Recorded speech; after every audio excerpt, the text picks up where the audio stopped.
할렐루야.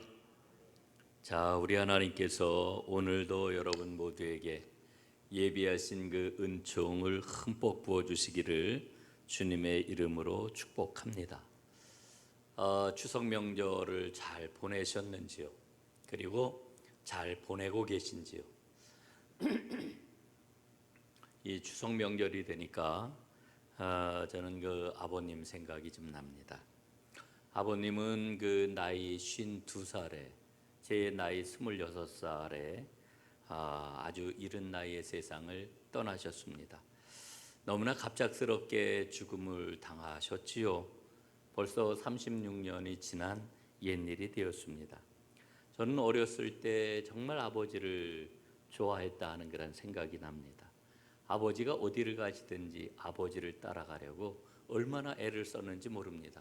걸어가시게 되면은 막 졸졸졸하며 끝까지 따라갔고, 자전거를 타고 가시면은 자전거 뒷공문을 쫓아서 막 뛰어갔던 생각이 납니다. 저희 가정이 국민학교 3학년 때 수원으로 이사를 했는데 아버지가 이제 사업을 하신다고 이사를 하게 되었습니다. 그런데 아버지가 수원으로 이사하기 전에 먼저 사업 준비를 하기 위해서 수원으로 참 자주 나가셨습니다. 근데 아버지가 수원에 나가실 때면은 아버지를 따라가려고 버스가 오게 되면은 제가 버스에 먼저 막 올라타고는 했습니다. 그러면 아버지는 못 이기는 척하고 저를 데리고 수원으로 함께 저를 데리고 가셨지요. 그래서 아버지가 사업 준비를 하기 위해서 만나는 사람들 혹은 사업 준비하는 곳을 다 데리고 다니셨습니다. 또 제가 국민학교 다닐 때는 아버지가 학교에도 참 자주 오셨는데 아버지가 학교에 오시면 참 기분이 좋았던 그런 그 기억이 납니다.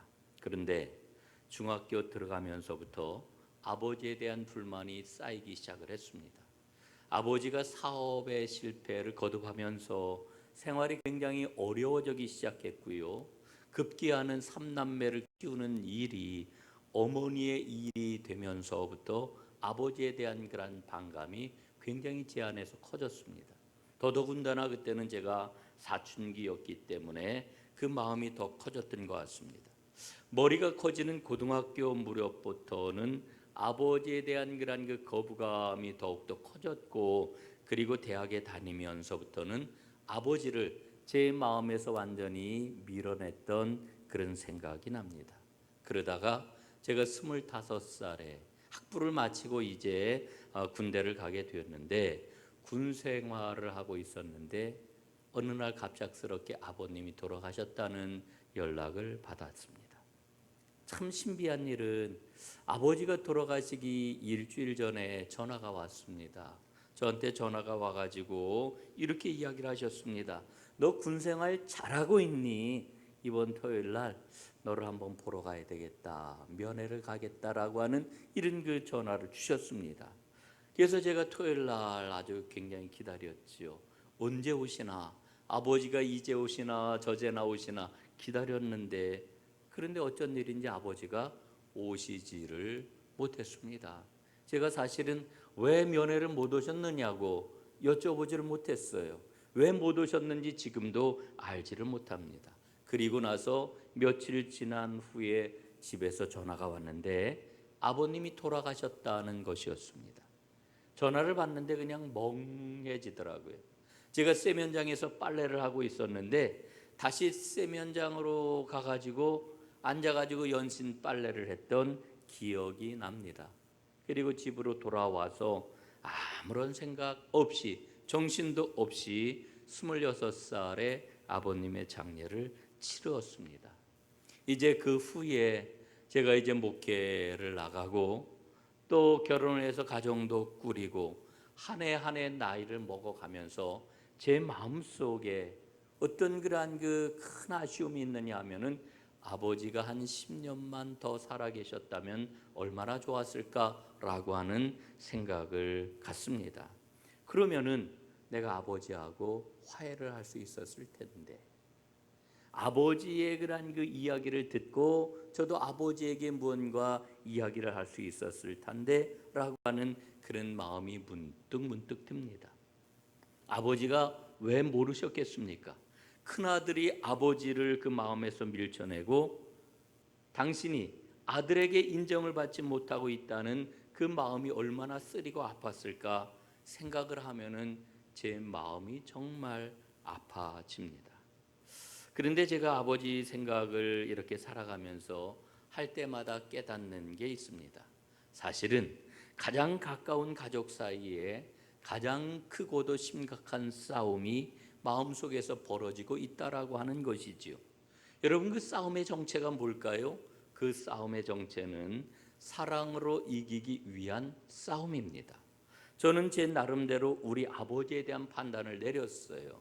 제가 이제 대학에 들어가면서 20살 그 호기로운 그때에 아버지에 대한 심판을 내린 겁니다. 그래서 나는 아버지 없이도 잘 살 수 있다라고 하는 생각을 하면서 20대 그 6년간을 보냈던 것 같아요.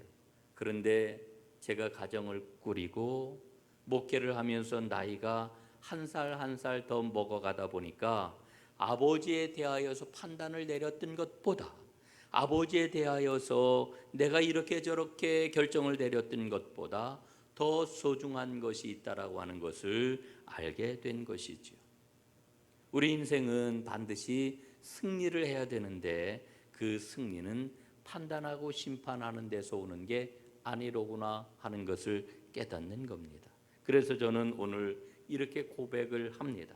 함께 살아가고 있는 우리 가족, 그리고 우리 친구, 그리고 이 모든 그런 그 소중한 사람들에게 얼마나 우리가 함께 있을지 어느 누구도 알 수가 없는 겁니다. 언제 이 세상을 우리가 떠나게 될지 어느 누구도 예측을 할 수가 없는 겁니다. 그러므로 우리는 받아 주어야 되는 거지요. 그리고 서로를 이해해야 되는 거지요. 괜찮다고 말을 해 주어야 되는 겁니다. 사랑하며 살아가는 것이 우리에게 가장 소중한 일인 것입니다. 여러분, 우리는 잘 알고 있습니다. 부부지간에도 혹은 부모 자식지간에도 혹은 가까운 친구 사이에도 혹은 가장 가까운 성도들 사이에도 싸움이 있습니다. 여러분, 그 싸움은 어떤 싸움일까요? 이 모든 싸움은 인생의 참된 승리를 위한 싸움입니다. 이 싸움에서 우리는 이겨야 되는데 이 승리하는 결정적인 비결이 있습니다. 그 비결이 뭐냐면은 반드시 사랑을 선택하는 겁니다. 사랑을 선택하게 될 때에 우리는 이기는 삶, 이기는 인생을 살 수 있다라고 하는 것이지요. 여러분, 오늘 저는 본문 말씀을 보면서 하나님께서 본문을 통해 가지고 우리에게 보여주시는 싸움의 원리가 있구나라고 하는 생각을 갖습니다. 여러분, 출애굽기 30은 하나님의 싸움을 보여주는 본문입니다. 제가 오늘 이렇게 이야기를 하면은 아니 32장은 금송아지 우상 사건을 우리에게 보여주고 있는 그런 내용인데요, 이렇게 이야기하실 겁니다. 여러분, 맞습니다. 이 금송아지 우상 숭배 사건입니다마는 그러나 그 내면에 흐르고 있는 것은 하나님의 격렬한 싸움입니다. 여러분, 이 우상 숭배 사건의 그러한 그 전말을 보게 되면은 정말 드라마틱합니다. 그리고 외형적으로는 두 가지 우리가 여기에서 볼 수가 있습니다.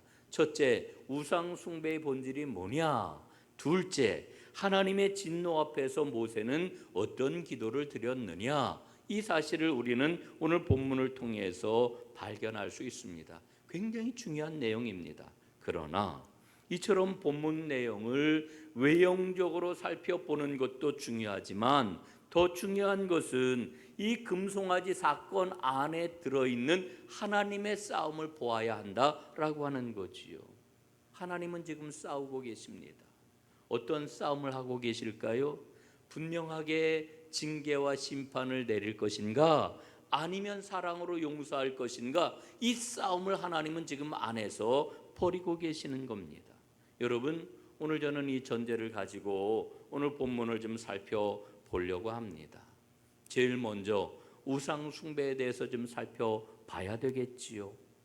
이스라엘 백성들은 지금 두려움에 빠져 있습니다. 지도자 모세가 시내산에 올라가서 오랫동안 내려오지 않기 때문에 지금 두려움에 빠져 있습니다. 지도자가 없으니까요, 하나님의 능력이 실제적으로 느껴지고 경험이 되었는데, 그런데 이 지도자가 안 보이니까 눈에 보인다고 생각했던, 혹은 하나님의 실제와 그 능력이 우리 손에 잡혔다고 생각했던 그 하나님도 멀리 떠나고 안 계시는 것처럼 여겨졌습니다. 불안하고 두려워진 것이지요. 여러분, 저는 오늘 이스라엘의 이와 같은 모습을 보면서 이 모습이 오늘 내 모습이고 우리의 모습이라고 하는 생각을 갖습니다. 이스라엘은 우리에게 분명히 보여줍니다. 우리 인생이 얼마나 허약한 토대 위에 서 있느냐라고 하는 것을 보여주고 있는 거지요. 여러분, 이 두려움을 극복하기 위해서 이스라엘이 선택한 방법이 무엇입니까? 금송아지 우상을 만들어 그것을 숭배하는 것이었습니다. 금송아지 우상을 향하여서 이스라엘은 이렇게 외치지요. 이는 우리를 애굽에서 이끌어낸 신이로다. 여러분, 얼마나 어리석습니까?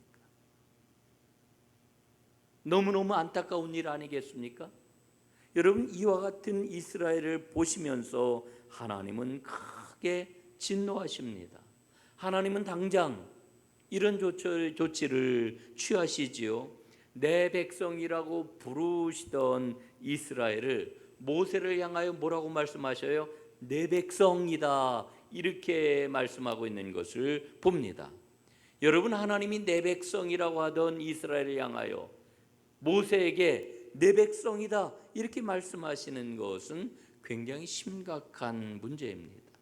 하나님과의 분리가 일어났다라고 하는 거지요. 여러분, 하나님과의 분리가 왜 일어났습니까? 여러분, 우리는 우리의 믿음이 어떻게 유지되고 있는지를 늘 잊지 말아야 됩니다. 여러분, 하나님께서는 언제나 보이지 아니하는 말씀을 통하여, 또 하나님께서 이끄시는 사건을 통해서 하나님의 백성을 인도하십니다. 우리가 믿는 하나님은 눈에 보이지 않는 신이십니다. 창세기에 나오는 여호와 하나님 신앙의 공식이 있어요. 예? 그 공식이 뭔지 여러분들은 아마 아실 겁니다. 우리는 믿는다라고 하는 고백, 또한 동시에 우리는 믿지 않는다라고 하는 공식입니다. 이거는 거꾸로 이야기하면은 세상은 믿지 않는다, 세상은 믿는다. 이 거꾸로 이야기를 하고 있는 겁니다. 여러분, 세상은 이렇게 믿지만 우리는 그 세상이 믿는 것을 믿지 않는다. 세상은 믿지 않지만 그러나 우리는 여호와 하나님을 이렇게 믿는다. 우리는 믿는다, 우리는 믿지 않는다라고 하는 공식이 창세기의 전제가 되고 있는 큰 믿음의 공식인 것입니다. 여러분, 우리는 보이지 않는 하나님을 믿어요. 그 하나님은 말씀과 약속을 가지고 우리의 삶을 인도하셔요. 그런데 우상은 어떻습니까? 우상은 눈에 보입니다. 우상은요, 잡을 수가 있고요, 들을 수가 있고요, 행사할 수가 있습니다. 그러나 여러분, 우리는 보이는 그 우상을 믿지 않아요. 부인을 합니다. 그래서 눈에 보이는 우상을 지금 이스라엘이 만들었는데, 그 우상을 만드는 순간 하나님과의 관계는 깨어지고 만 것이지요. 여러분, 이스라엘은 눈에 보이지 않는 하나님을 눈에 보이는 금송아지로 대체했습니다. 여러분이 송아지라고 하는 거는요, 능력을 상징하고요, 풍요를 상징하고요, 생식력을 상징합니다. 이게 우상의 본질이에요. 우상은 철저하게 나를 위한 신입니다. 나를 위해서 능력을 베풀고, 나를 위해서 풍요를 가져다 주고, 나를 위해서 자녀를 번성케 해주는 신, 이게 바로 우상입니다. 그러나 여러분, 우리가 지금 믿음의 길을 걸어가고 있는데 믿음의 본질이 무엇입니까? 하나님의 영광을 위한 것입니다. 나에게 주시는 그 은혜, 나에게 베푸시는 그 축복을 통해서 우리는 하나님이 살아계시다라고 하는 것을 드러내야 되는 거지요. 이 하나님이 영광을 받으시는 겁니다. 하나님이 영광을 받으셔야 합니다.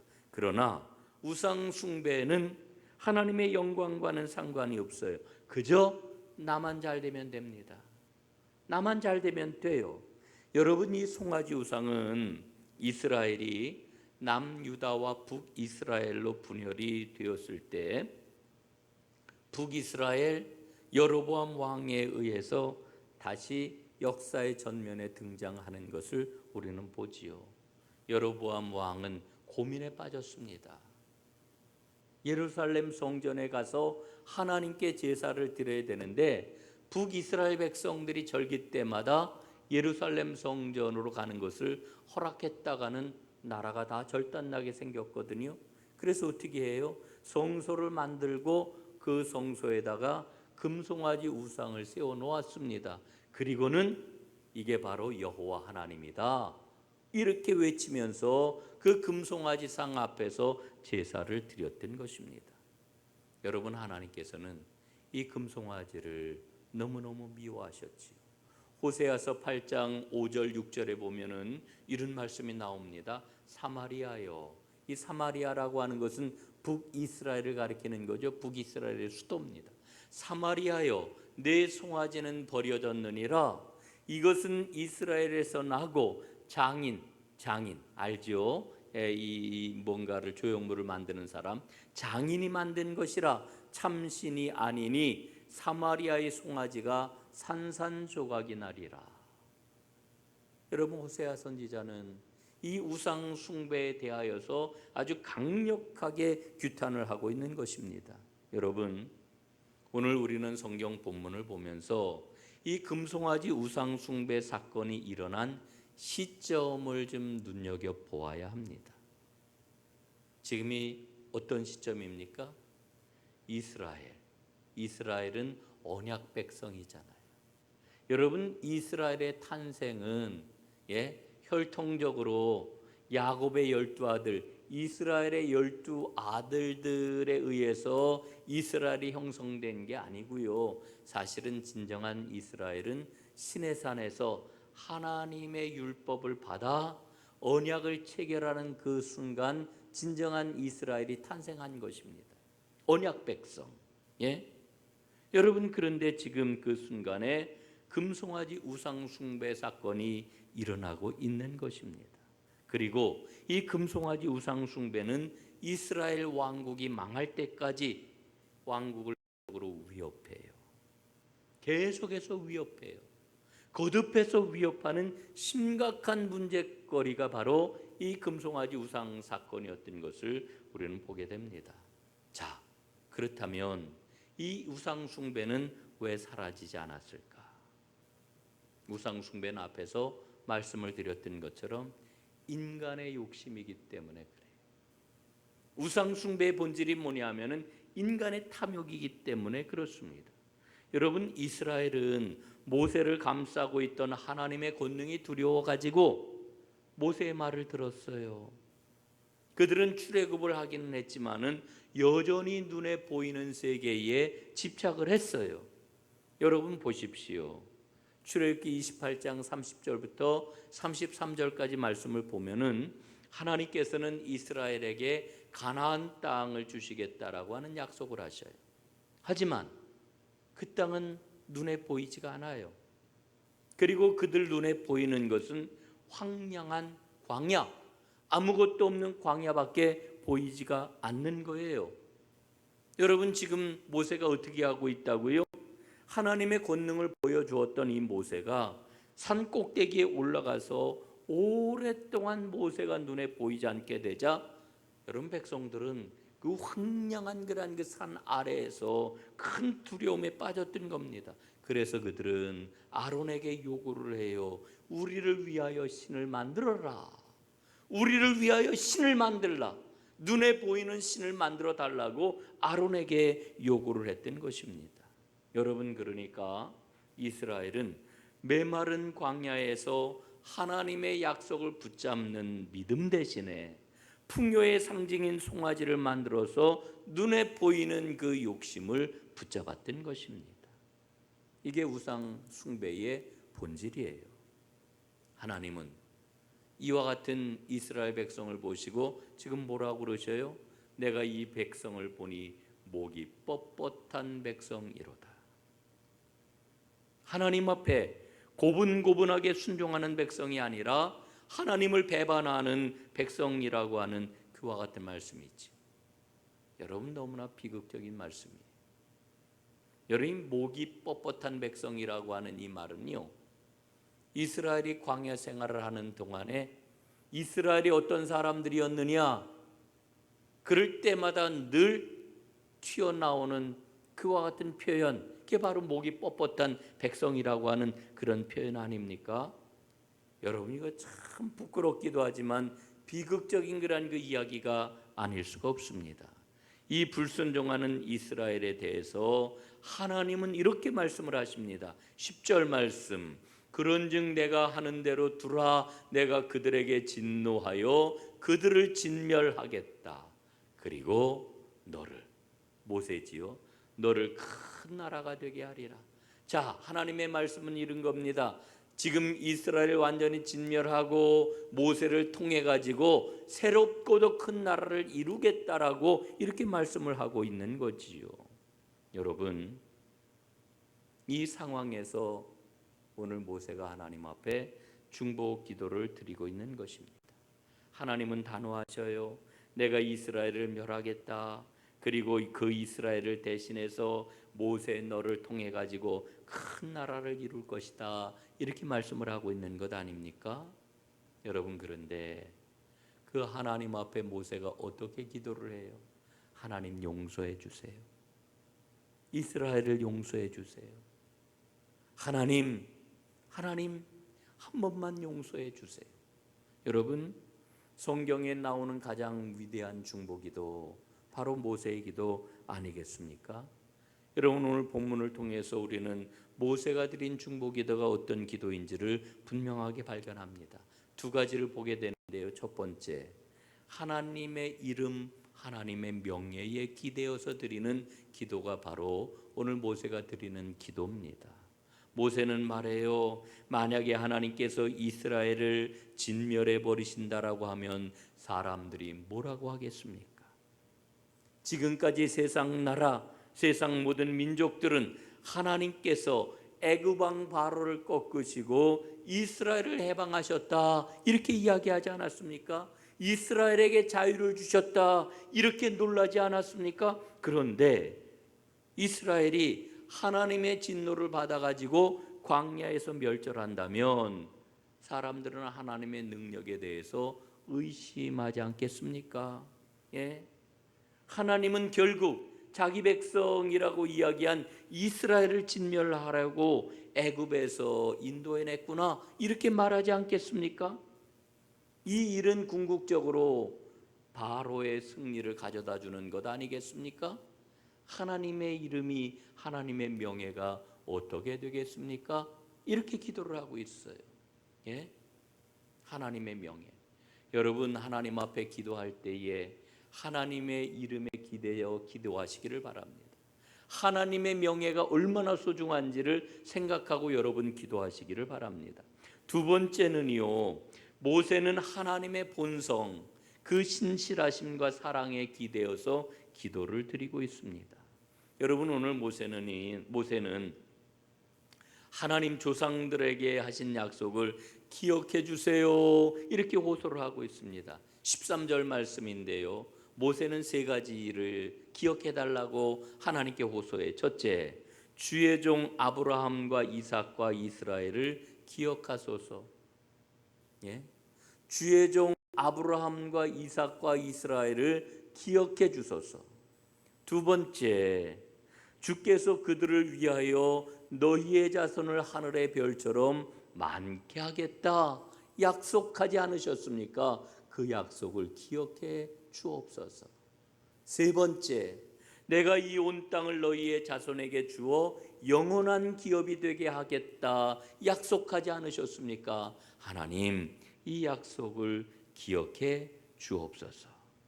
하나님의 놀라운 축복의 약속, 그것을 하나하나 열거하면서 그 약속을 기억해 달라고 하나님 앞에 간청을 하고 있는 거지요.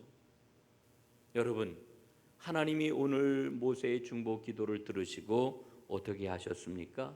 이 담대한 기도 앞에 하나님의 뜻을 돌이키셨습니다.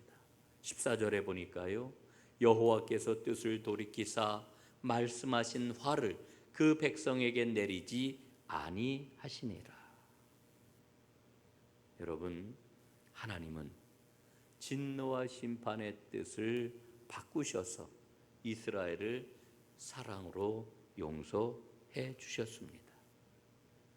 하나님의 사랑이 이긴 거예요. 하나님의 사랑이 이겼어요. 여러분, 하나님의 백성이 불순종하고 응답하지 않을 때 하나님은 괴로워하고 하나님은 후회하십니다. 여러분, 우리는 하나님의 인격성에 대해서 늘 이야기를 하지만 하나님의 인격성에 대해서 굉장히 오해를 해요. 예?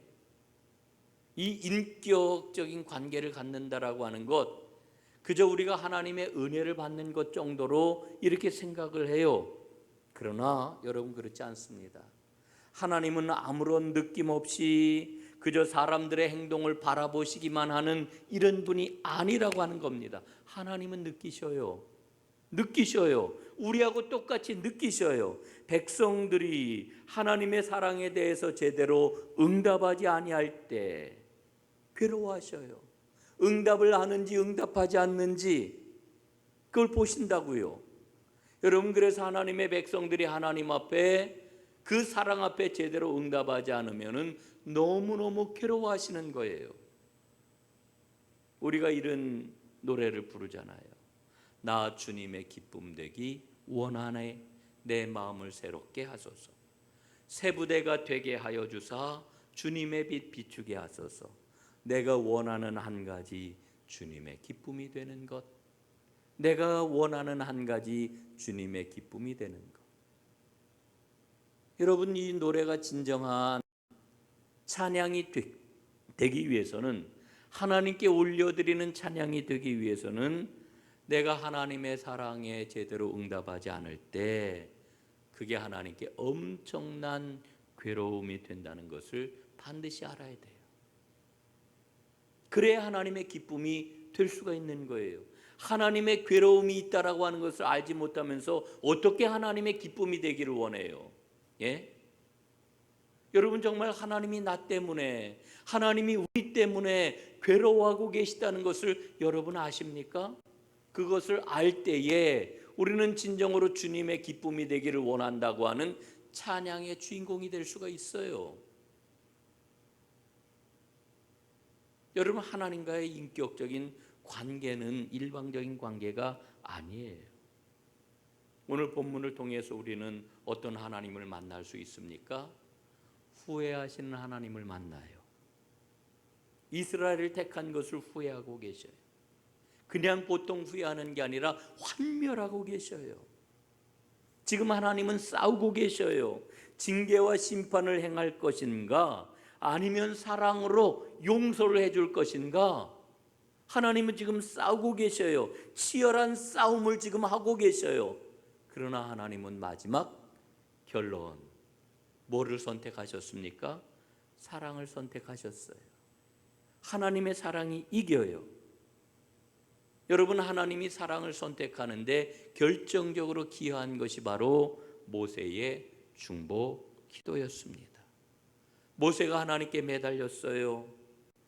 모세는 하나님이 어떤 분이신지 정확히 알고 하나님께서 자신과 맞서도록 하나님께 기도를 드렸단 말이에요. 여러분, 굉장히 중요한 겁니다. 모세의 기도는요, 하나님이 하나님 자신과 맞서도록 촉구하는 그런 기도였어요.